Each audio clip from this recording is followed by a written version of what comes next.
oui, à condition d'avoir 9 dixièmes avec les lunettes de correction.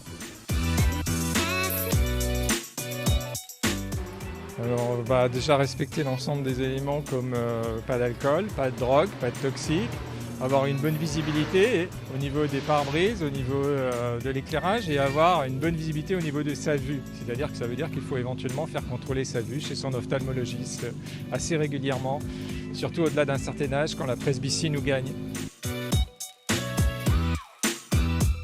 Alors dans ma façon de piloter, ça change rien, simplement j'essaie de me concentrer sur des repères qui sont un petit peu différents de ceux qu'on peut avoir de jour, parce qu'on se focalise vachement plus sur les choses qui peuvent être percutantes à travers le pare-brise, donc par exemple des panneaux réfléchissants ou des choses un petit peu plus lumineuses. Je pense qu'il y a un peu plus de concentration, parce que forcément il faut aller chercher encore un peu plus les détails en vitesse, parce qu'on voit moins bien.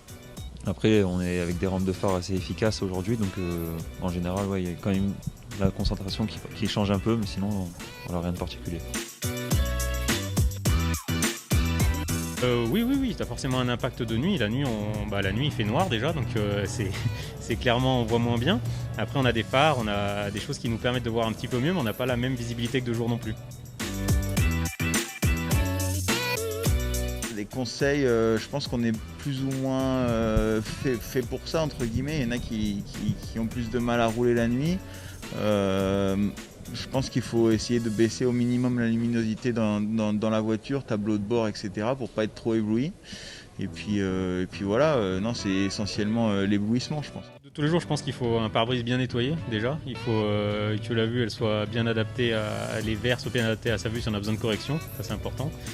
Et il faut rouler en plein phare quand il n'y a pas de voiture devant soi ou face à soi. Et puis il faut rouler en quad quand il y a des véhicules en face. Donc voilà, c'est important de bien utiliser un petit peu tous ces éléments de sécurité qui permettent de bien voir. Regarder toujours le plus loin possible et puis être attentif à tous les points de corde et tous les points de freinage, savoir exactement où il faut freiner pour ne pas se faire piéger, parce que forcément la notion de distance est plus la même.